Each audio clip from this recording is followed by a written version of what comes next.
Good afternoon, everyone. My name is Gabriel Takeuchi, and I'm going to talk today to you about the future of cloud deployments. So, what is a deployment anyway?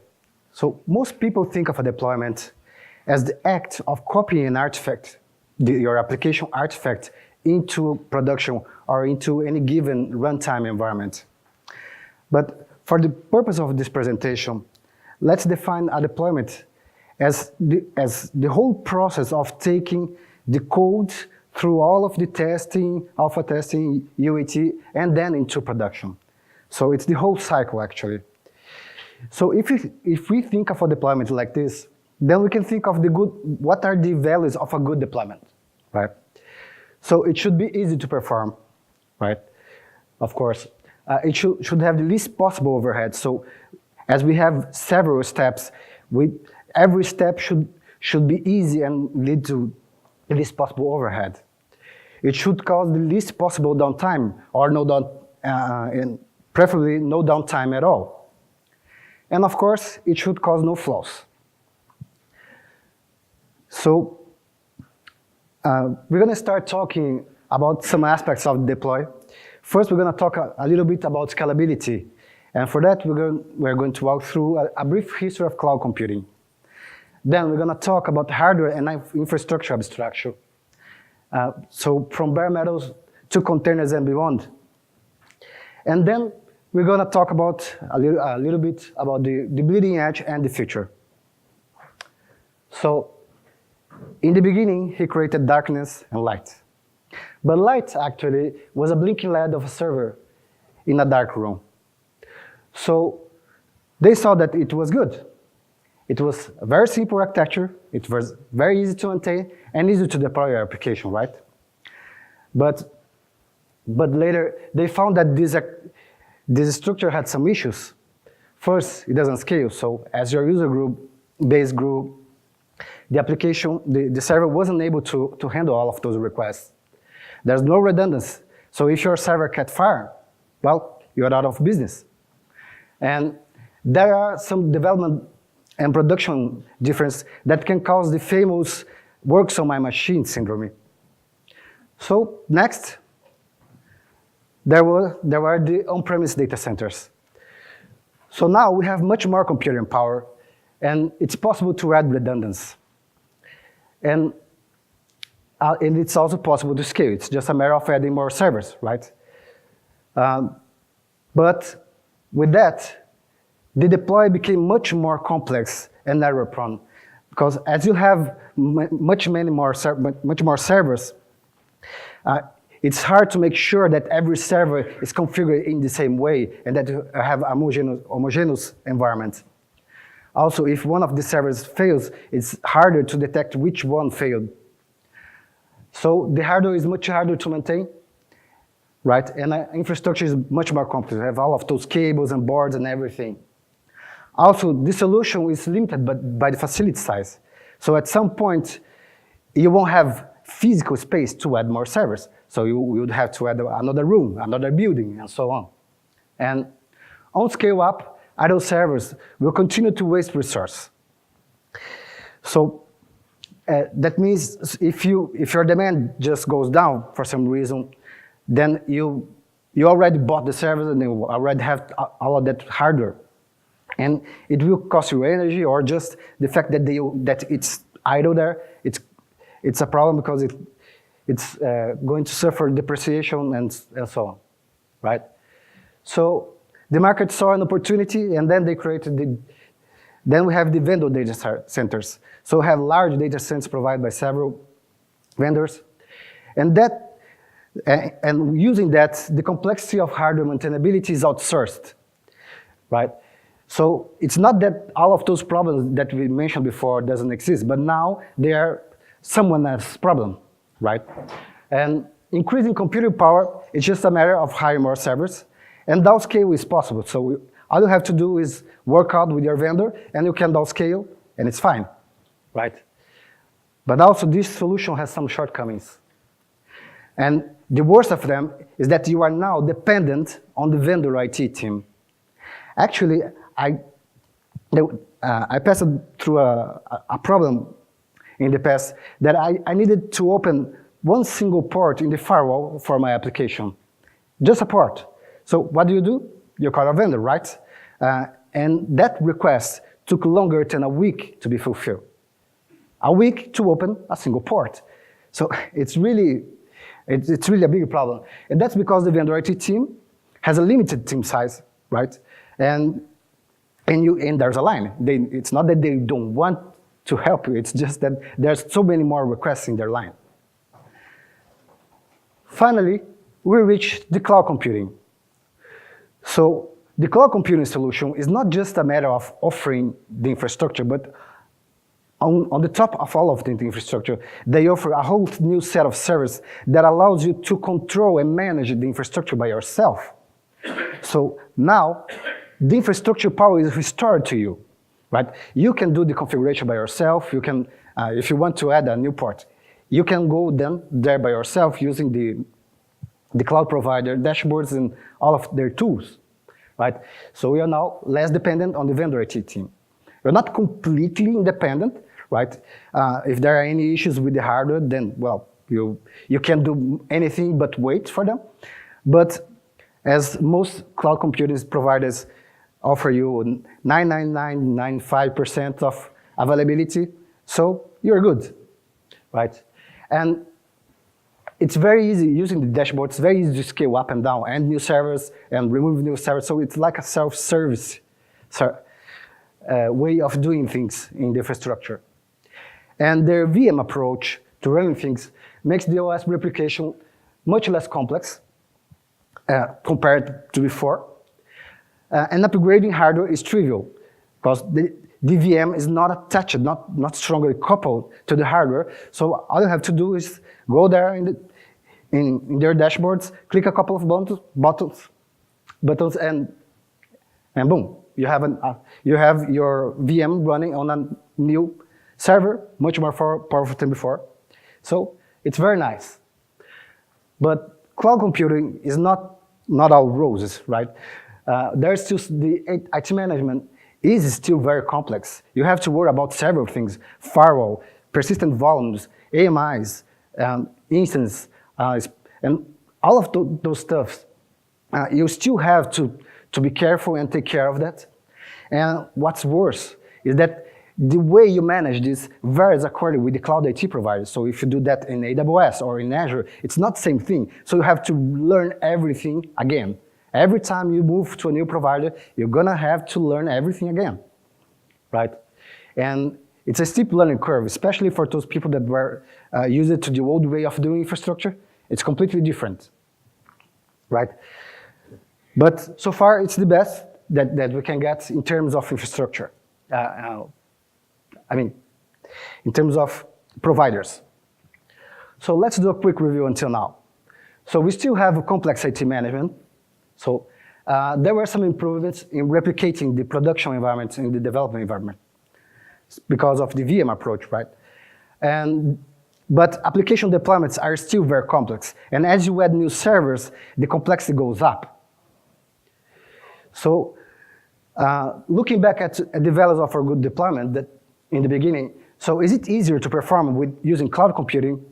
A little bit easier, because let's remember that the deployment is not just copying the artifact into production, but the whole process. So using the cloud computing, it is easier than using the data centers in the past to create a development environment, for example, so your developers can test. So from that point of view, it's a bit easier. Does it reduce the overhead? Not really. You still have to worry about requesting. If you need, for example, a development environment, you still need to, usually you won't give power to the developers to do that, for example, right?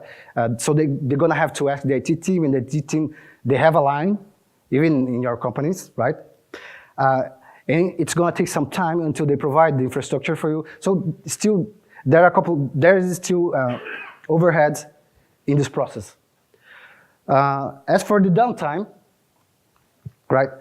Now that we can easily add new servers, we have actually a possibility to have no downtime at all. of course, it's not just the infrastructure. You have to code in a way that makes it possible, but the infrastructure is there, so it's good. And there is a much that we have talked about that would reduce the flaws, right? So let's go to the next topic. That's the hardware and infrastructure abstraction, right? So at first you have the bare metal servers. So the good thing about bare metal servers is that it's the best performance you can get. You can get any better than that, right? So this is good, but there are several problems using that approach. First, hardware degradation and depreciation over time.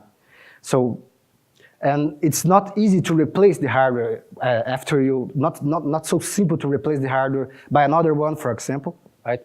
It's hard to provide a development environment because to provide an environment that's exactly the same as production, you would have to give them a whole server, right? And usually the production servers are pretty powerful, so you don't want to give all of that power to everyone in your company. You're gonna have to have some environments, and sometimes that server you bought becomes obsolete, so you have to buy a new server, and then the environment is not exactly the same, and you're gonna run into trouble in the future that might cause by difference of the environment.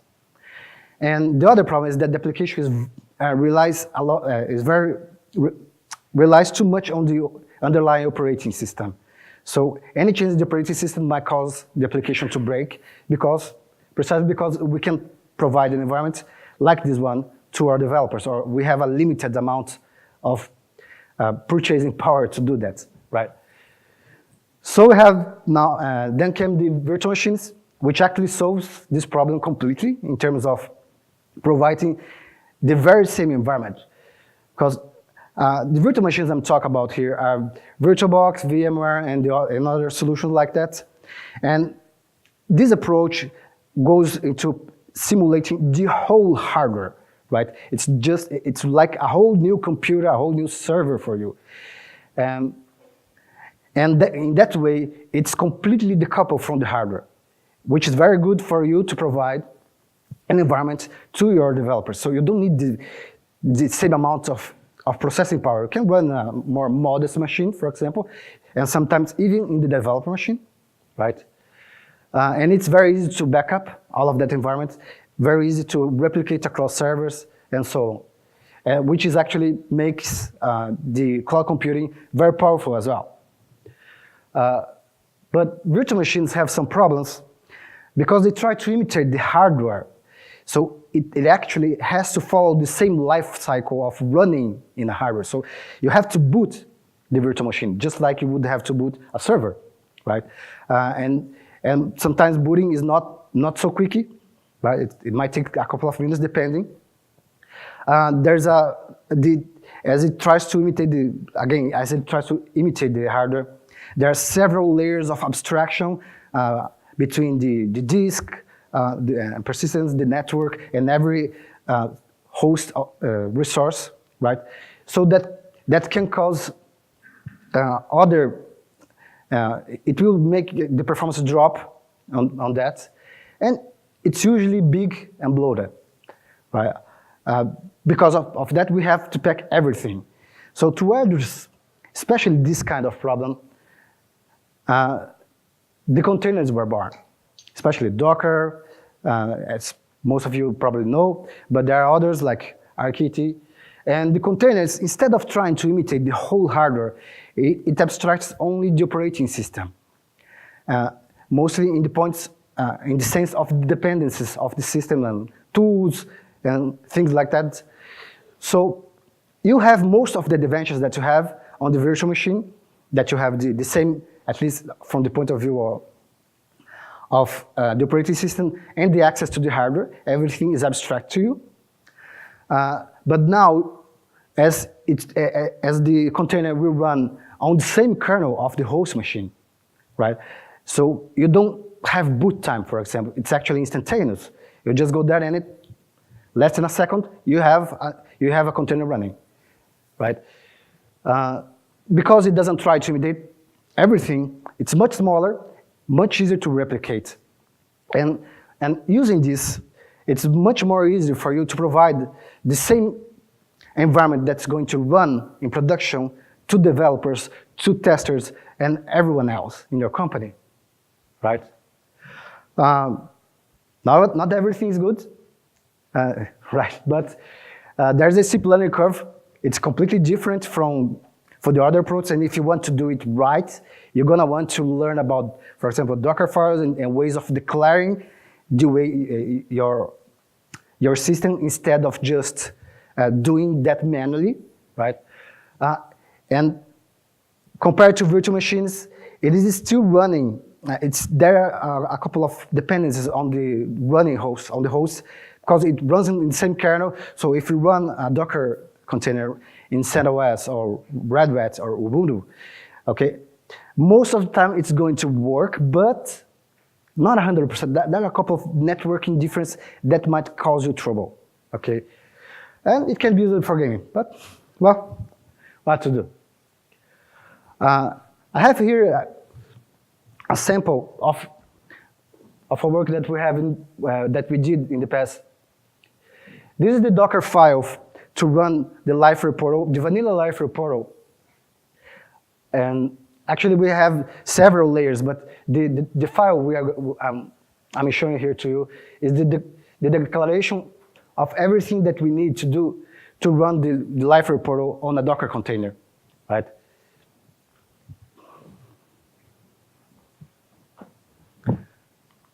Okay.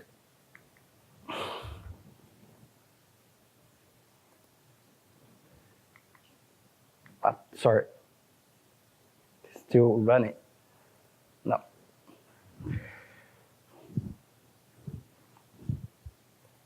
All right. And then we have Kubernetes. Well, Kubernetes is not a server abstraction, but it's the whole infrastructure abstraction. And Kubernetes aims to abstract distributed applications. So what does that mean? It abstracts like your application server, proxy, database, and whatever your heart desires in terms of servers in an environment. And your application can actually be running in a cluster, several servers to handle your requests. It's very easy to scale up. It's just a matter of say, okay, I want another server for my application. Oh, my database is not running well, so let's ping another server to handle the requests. So another advantage of Kubernetes is that it provides you a way to have zero downtime updates. So I'm saying it provides you a way. Again, to do that, it's highly dependent on the application. That the application developers must know about that, right, to be able to do it properly. And it's agnostic to IT provider today, in a sense, because today we have like Google, AWS, Azure, several cloud computing providers today are moving into providing the Kubernetes as a service. So instead of having that problem that we had before, that you had to learn how to do things in niche environments, it's today using Kubernetes, you reduce that problem to almost zero, because Kubernetes is the same way in most places. Of course, not 100%, but the differences are much smaller. Okay, and well, as Kubernetes is such a broad topic, I would like to go into further details about that. So, like I said, in Kubernetes, one of the main things of interest are the services, right? So the services that you want to provide. Here we have an example of the Liferay portal running on Kubernetes, and in this architecture, we have down there the DXP service. So from the outside world perspective, it's just one thing, just the DXP service, right? So it abstracts everything that runs inside Kubernetes. Up there, we have Elasticsearch, and the DXP service can talk to the Elasticsearch as a service. So it's not different from running anywhere else from this standpoint of view. Right? Behind the scenes, we have the pods. The pods are the little blue blocks that you see there. So a pod represents the smallest unit computing of Kubernetes. It's just like a server. It's one pod. You can think of pod as being one server.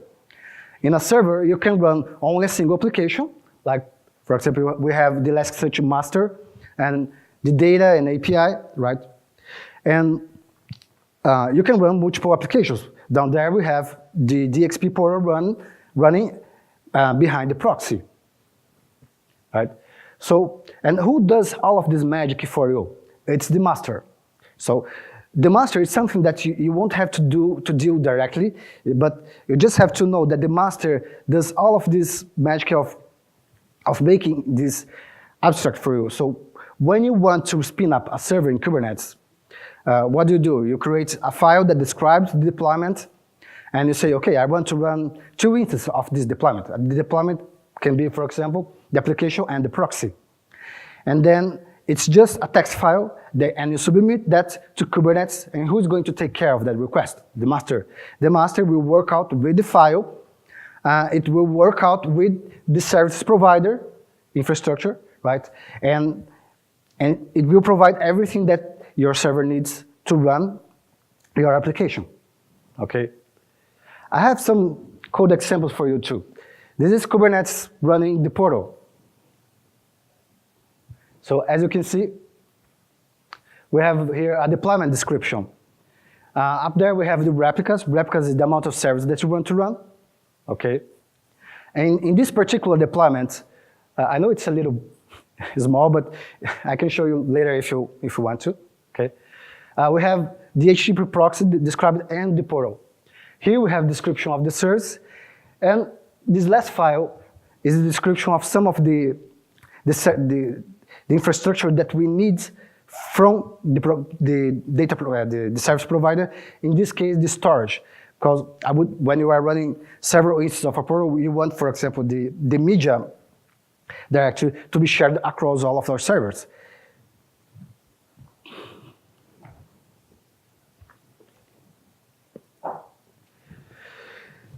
And I'd like to talk a little about one new application that I've learned about is Habitat.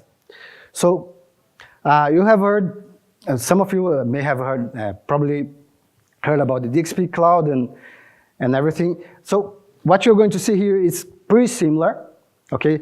But instead of being the platform as a service, it's much more like what is behind it, okay? Just so you know. So Habitat, it tries to tackle on the whole deployment lifecycle. That is, it will provide a way for you to package, to build, and distribute your application then into any of the environments that you want. And it's very easy to do that. So I have a little demonstration for you of that. So here, for example, we changed some code, right? And we are going to commit that code. And then after that, the code will be built on the Habitat builder service. So there the build starts, and Habitat is doing everything that needs. So if anything breaks, of course, you get to know, right? And after the build is complete, you can say, okay, this build is good. Let's promote it to stable, to my stable channel. And then, boom, you promote it. So in a couple of seconds later, you will see that the application will be updated. So let's see. So do a refresh. There, we have something new. And the cool thing about this is that it's very flexible tool. It can be applied anywhere, even if you don't have a platform as a service, and you say, okay, I want to do that on premise because I am paranoid about my infrastructure. I don't want it to be running in some service, external service. Okay, no problem. You can do this using Habitat, and you can create several channels like the alpha channel, UAT channel, SIP channel, or whatever channel you want. And as you promote, all of the servers running the code and listening to that channel will update automatically.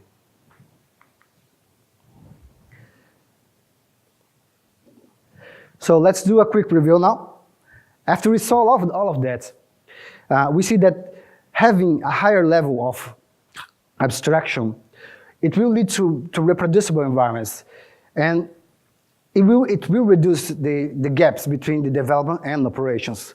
So using the Docker, you can provide the same server that will run into production, right? Using Kubernetes, you can actually have the whole distributed environment, and you can have your developers running that from their computers. It's possible.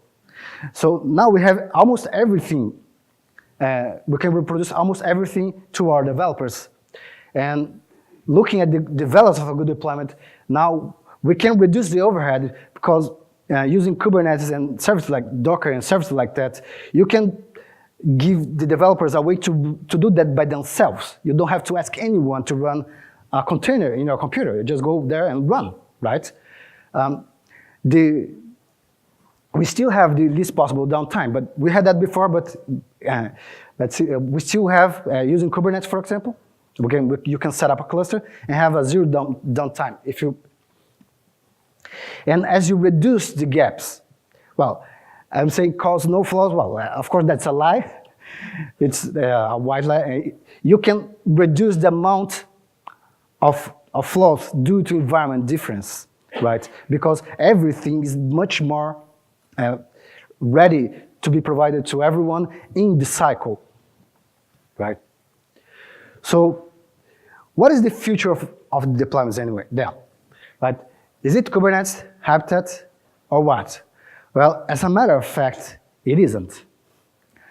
So the future of deployment, in my opinion, is actually DevOps. And it's a culture. It's not just a thing of having the tools, right? So the DevOps is about having this life cycle that you have this life cycle with or without DevOps, right? You have coding, building, testing. Well, okay, some people don't test, but let's talk about professionals here, right?